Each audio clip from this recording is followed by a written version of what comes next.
Welcome everyone. This evening we're here with Kristopher Dahir, and I'm Vincent, President and founder of Asian Pacific Community Awareness. We're here to talk with Kristopher Dahir, who's running for Secretary of State, and find out what he can do to help us make Nevada and Clark County better. So, hello. And Kristopher's been traveling all around the state, getting his name out there, and I've talked with him many times, and I think he's a wonderful person, a wonderful gentleman, and a good choice for Secretary of State. I have some questions I put together, sure. Kristopher, if you don't mind me asking you. One thing that I know I've personally been concerned about, and I've emailed the Water Authority and the City Council about our resources. Yes. And all I read in the newspaper is that developers say we're short of housing, they want to keep building. And now I understand they're looking now, instead of to build out, to build up. Sure. That doesn't solve our resource problem. As Secretary of State, what authority do you have, or what knowledge can you bring to help us resolve this problem? I think knowledge is a good word for it. Authority, you'd be surprised how little authority Secretary of State has. So you mentioned the difference between knowledge and authority. I can give a lot of knowledge to this. Part of it is with resources. I actually serve helping with air quality on the health board now, and I also am the vice chair of all things water in the north. So I work a lot with water, with land development, and things like that. So when it comes to what is happening citywide, and this is really more of a city issue in a sense, but it becomes a state created the problem that we have. So we live in a Dillon rule state, it's called. That means they control what we can and cannot do. So when it comes down to it, we have a real problem that we cannot, if we don't keep building and have brand new places, then our property tax keeps getting too low. And so the only way we can bring property tax up so we can keep streets and things and police and fire is to keep building. And so we have to keep building unless we're willing to visit our property tax. And that's, so cities are right now, we've said this out loud very clearly, are not sustainable where they're at. And that's not just Las Vegas. It's not just over here. It's all of us. Now, it might seem weird, but they have all this money from the feds. Why can't they just be okay? First of all, it's not that much money. You'd be surprised how that disappears. But even with that, it's a real problem because that federal money only can be used for certain things. Okay. Is there another alternative that we have where we can acquire more water? I know we recycle a lot. Well, we recycle it, so the answer is yes, and we have not gone down that road as Nevada yet. Up north, we're doing a lot. They're working on some things here, and I'm not as well versed of all that they're doing here, but I know some of the things we're doing. So, like, there's even in California, a place in San Diego area that they fully recycle water to the place where it's usable again. And so, yes, there are different things to do. We've done some things up north that are very much like filling aquifers to help turn around water so we have more water resources. That kind of stuff has to start happening down here. Now, they've been doing a lot of stuff. I remember, I grew up here in Vegas. I remember when they stopped. They did everything from watering very little, getting rid of people's grass, and they've done things. But the problem, we're at a place where they need more water, not just to turn down water. And so it's a real problem in our state, but it is something that there are things to be done. And you can, this is one thing, every one of those meetings we have are open to the public. That's one thing I would say to you. So you want to know more, or you have questions, and you should have questions. You can go to the public meetings right here in your own area in Clark County and go and say, I need someone to tell me what's going on with water. They can't answer you right there, but they'll get somebody to get you answered afterwards. Okay. I want to talk about voter integrity, because that's on everybody's mind. And one thing I'm not 100% sure of, but the responsibility that Secretary of State has. If I, as an individual or as an organization, came to you with documentation and said, I think here's proof of voter fraud, what would be the procedure, and what would the Secretary of State do with that? So every time that happens, we have to take that and we look through it and see if there is enough truth to that to bring it to the Attorney General's office, and they are the ones that actually prosecute it. That's where we find ourselves either good or bad, depending on how you look at it. Like there's a lot of people very frustrated about the last race. But the problem is the Secretary of State, I think it was like 6 or 8 years ago, maybe a little longer, all of those positions that would actually go in and go after somebody for voting were taken out and was just given to the Attorney General. So we have no teeth. We can come up with it. We can come and scream about it. We can raise our hand and say we don't like it, but we have to convince the Attorney General that they should take that. Now, like we've had some cases you've seen they've taken, and they've gone after them and they've done it, and there's quite a few more. Now, it sounds weird. They don't make those things public because they're people's lives, and it's not always something that they're going to go and say, hey, Vince here, we're going after Vince, everybody. Don't tell him, but we're coming. They don't do that, but they definitely have right now constant things that are going on trying to do that. But that the Secretary of State's office, it's important you say this. So Secretary of State's office, the idea is that we have the seal of Nevada. We're in charge of that. So when it comes to voting, the ultimate job for Secretary of State is we come in, we're the ultimate notary that says this is what happened in the state for voting. So when it comes down to it, the law is all I can look at, and if they follow the law, then I have to stamp it. But if I have a problem with it, I have to bring it to the Attorney General. So if you think there is some evidence that something might be wrong, it has to go to the Attorney General. Yes, to be prosecuted. We're not allowed to prosecute. Okay. Thank you. I wish it was different. Well, is there any way that can change? It was a governor edict, I believe, or a governor pushed through legislation that has changed it. Everything, again, we live in a deal and rule state, so they create the sandbox by which everyone lives. So we can push for anything. It's our state.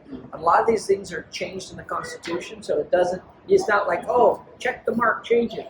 You have to go through like 2 sessions, so it takes like 4 years, which means you've got to get everyone agreeing for 4 years. Wow. Yeah, exactly. Now you know the problem. How do you feel about mail-in ballots and ballot harvesting?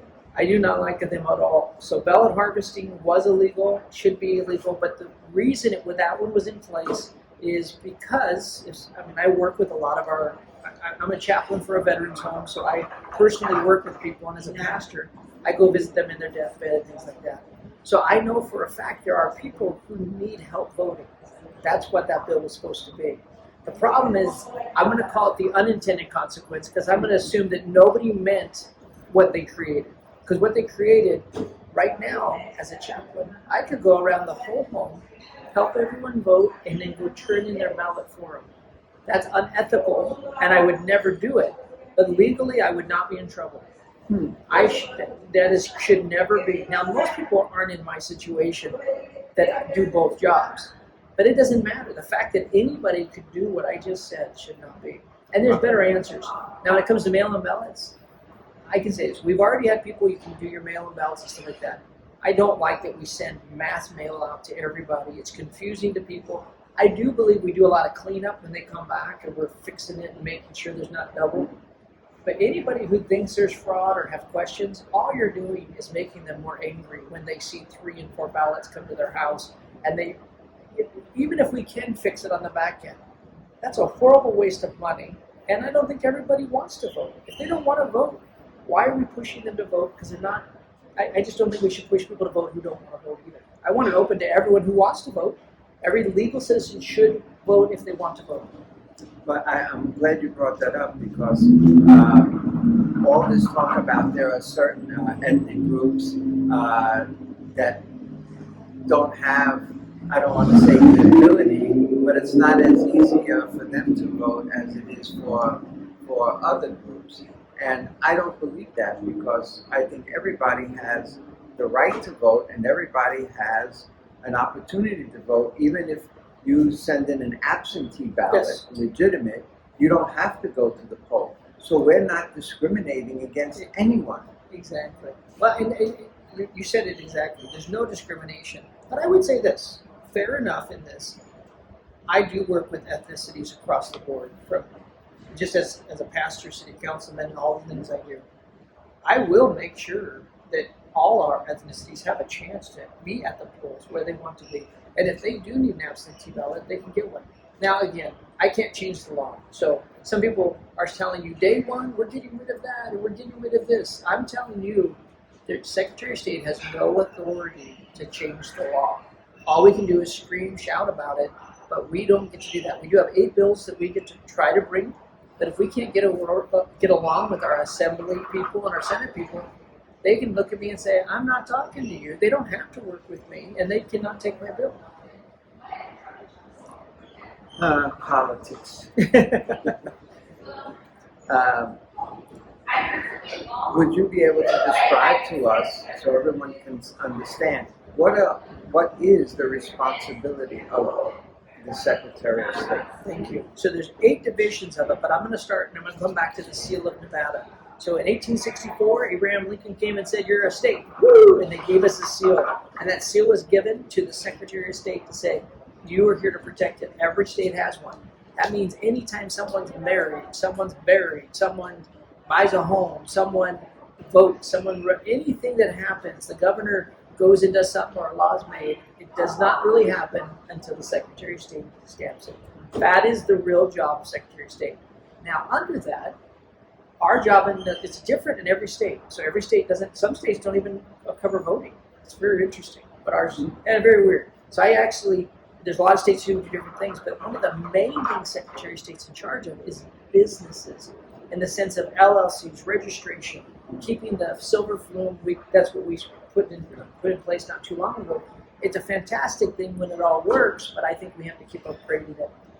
We have our voting area, obviously that's important, keeping everything clean and up to date.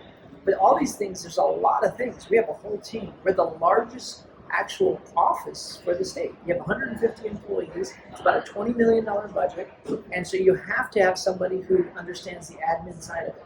And the other piece that's really important, and this is great for, I can tell you, anybody who has a hard time reading English or older, a lot of our fraud, in the sense of securities fraud and business fraud, comes after them, trying to trick them to get them to do things, and that's in my office. Now, in that office, we do have people who can prosecute. We have people who can prosecute and go after people in that part of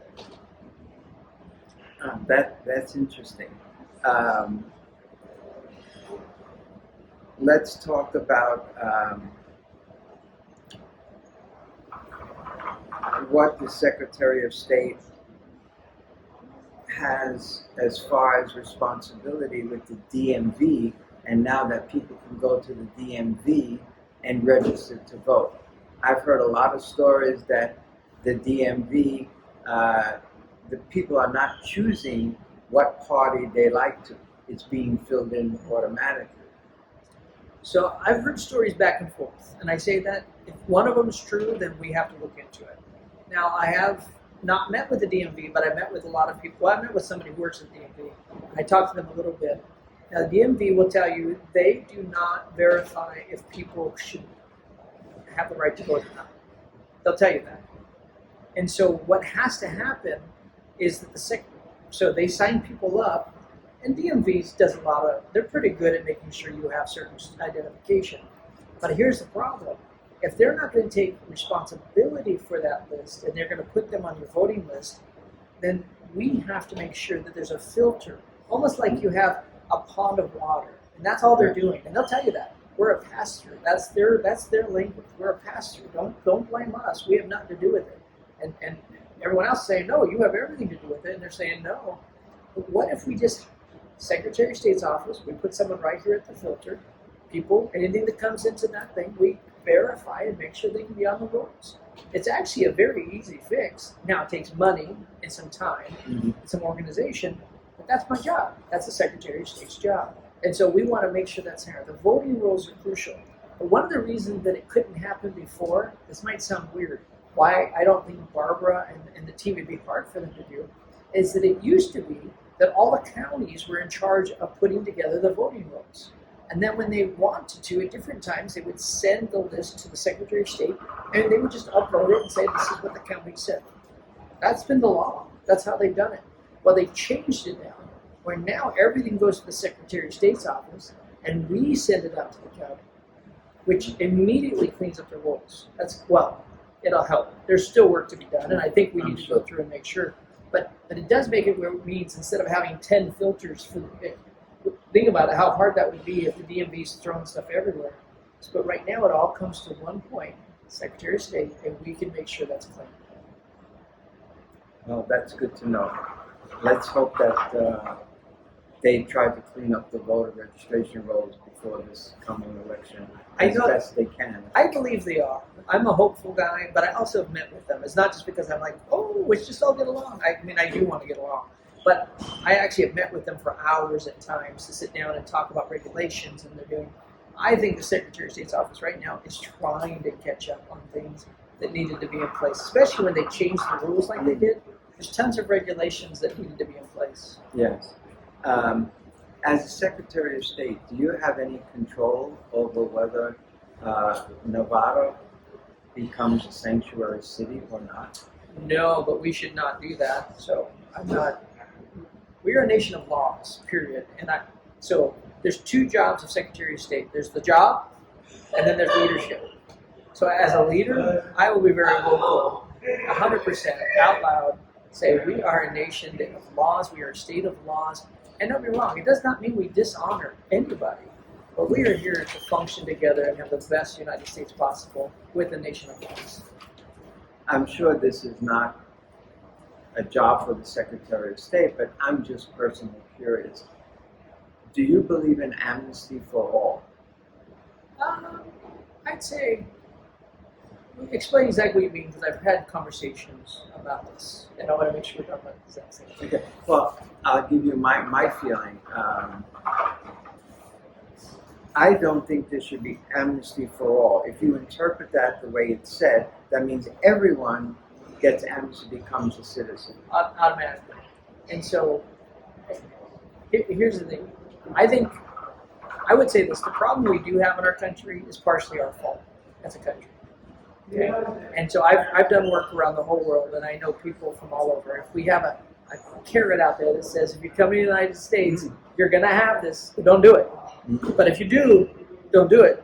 But if you do, and then we get mad when they come, and then we say, oh my gosh, I can't believe you've done this.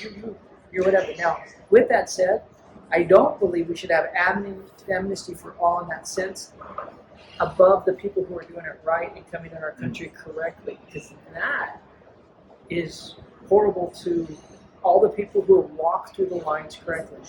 But I do believe this.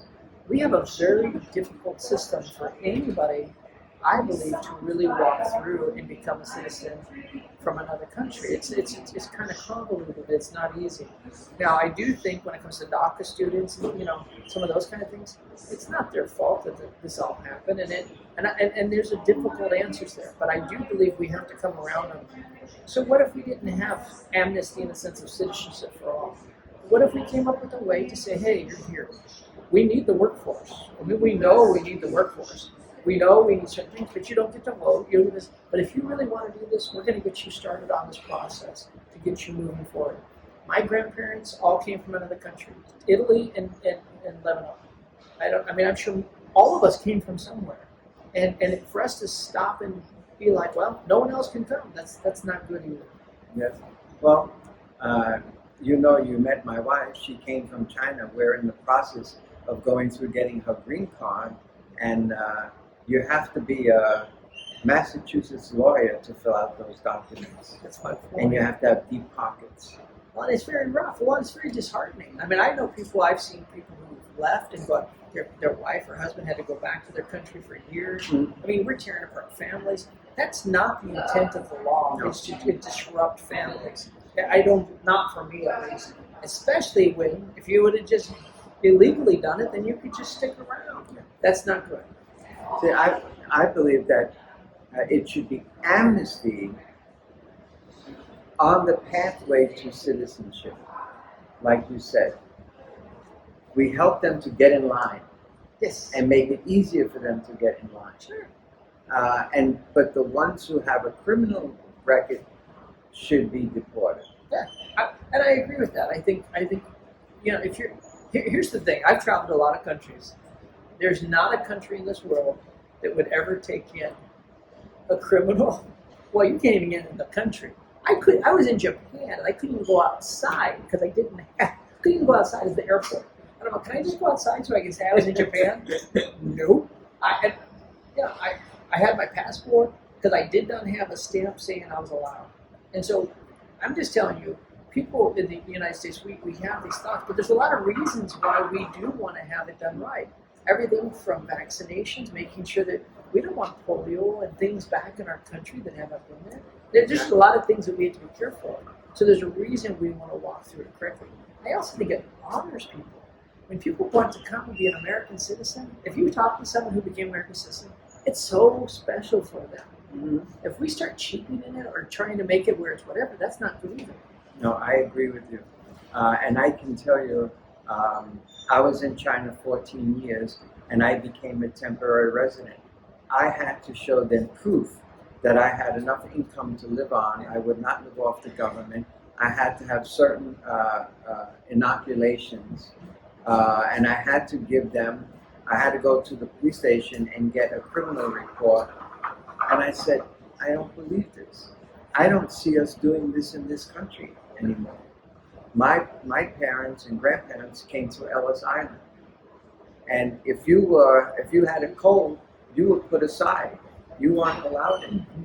Now it's all gone by the wayside, unfortunately. Well, and we're a nation of laws, and I don't think it needs to scare us that we are. I think we should be proud of the laws we have, but I think it has to have a good route for citizenship, and I believe that 100%. Well, in closing, I have 3 questions I would like to ask you. The first one is, what would you like to say to the Asian Pacific community if you were Secretary of State? What would you do to make them feel that you are their eyes and ears and their voice? Well, and I'd even say it, and you're advocate. One is, I think when I'm in office, and I do this now, I'm an ambassador for those who sent me there. It doesn't mean we always are going to agree. It doesn't mean I'm not allowed to vote my conscience. But it means when I do, we're going to sit down and talk about it if it disagrees. And I got to be myself too. But it does mean we're going to walk through this together. Now, a lot of our Asia Pacificers, they own businesses. They're business people. So this particular seat is I almost would say, is as important to them as the governor because of the things we can do. And I can tell you, I want to do everything from workshops, you name it, like that. I want to do things where we actually help some of the regulations and some of the people trying to get a business that it gets easier, that we do some umbrella policies so you're not running around filling out in city after city after city to try to fill out all of the business things you have to. Why don't you just do it online? There's a lot of things like that I think that can help save money and time. So having somebody there, but I can tell you this too, being a business advocate, let's say something weird happened and somebody decided we're going to shut down our business again. You're going to hear me scream.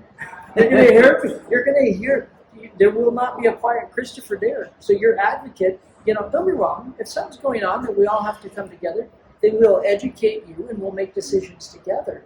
But to come and just decide we know more than you or better than you, that is not what government's supposed to be. And that's not what I understand. When I got elected, I did not get in there to go make decisions and mandates. That is not our job. Our job is to educate and lead, but to represent the people. And I appreciate you saying that because that's what our organization is all about, Asian Pacific Community Awareness, is to make the Asian community aware of what you guys do as Secretary of State, Assembly, and so on, so they have a better understanding of what is going on and can enjoy their life. And I'd like to say the one thing too, when we're done, you will not need to ever question your vote. And I say that not just because, hey, I'm there, but I'm going to create a team. I'm already talking to all our county clerks around the whole state to say, hey, join me. Could you imagine a video going out to the whole community with all the county clerks lined up with me saying, we all commit that you will have a transparent voting experience. Wouldn't that make you feel? Exactly. Wouldn't you go, That's what we've been wanting. That's And then fantastic. and we have a list of things we will do to help make sure you know that. I'm already working on that. I build teams, I work together, I collaborate. It's not just about Christopher, it's about a group of people. Well, I've done a little research about you, and I'd like to mention what I found out. That you're on the board of Community Homeless Advisory Board, National League of Cities, Regional Transportation Commissioner, Sparks Tourism Marketing Committee, Truckee Meadows, if I pronounced that name correctly, Water Authority Board, Wassaw County District Board of Health, Western Regional Water Commission representative. You bring a lot of knowledge to the table, which I think your expertise and your knowledge can be spread around to the departments below to help us have a better life here. But what would you expect as challenges if you became Secretary of State? I think the biggest challenge is misinformation. That's even now. And I think that's the first thing we're going to have to fix. But it sounds crazy. When someone's misinformed, it's not always their fault. So you can't get mad at them and be like, I can't believe you're so whatever. No, it actually, somebody told them that. Somebody put this out there, news or whatever. Someone put this out there. So I believe it's our responsibility. If I'm the leader, it's my job to show and communicate what happens. And so I think that's one of the biggest problems. The other problem is going to be budgeting. Right now, the Secretary of State's office does not have enough employees. And so I say this, they have people, they're open spots. They're looking for people and they're not finding them. So that's huge. That also means, I have some other things I want to hire. I talked about the filter and making sure. Right. That's a new hire. Well, I have to get more budget. So those kind of things are very real. But I have to lay it out in a way that not only do I go ask our wonderful assembly and all these people for a budget, but I need to go to you and make sure you understand it. So you go to these guys and say, you give him what he needs. That voting is too important. Business is too important. Our elderly and all that stuff is too important. He will do a good job. He's worth that money. That's great. Is there anything special you would like to say Sure. in closing? I would thank you. But I want you to know that I'm a real human being. I've been married 29 years. I have two wonderful children, Adam and Noah. My oldest, Adam, is married, and he's going to make me a grandfather in September. Wow. And I'm so excited. So with that said, I believe with all of this, the main reason someone should run for office is because we're thinking of the future and our kids and grandkids. If I'm thinking about me and a title I can have, don't vote for me. I mean it. Save you health hassle, save me the hassle. This is not about a title. I have plenty of titles. I don't need another one. I even actually love my job. I do know it. But I am looking to the future of our families and grandkids, and I want to make sure you know that I'm here and I got your back, but I need you to have my back too. I agree with you. And any message that can be sent out to the communities, this is an election about the future of our children and the future of America. Amen. Kristopher, thank you very much. Thank you so I much. really appreciate it. Thank you for taking the time.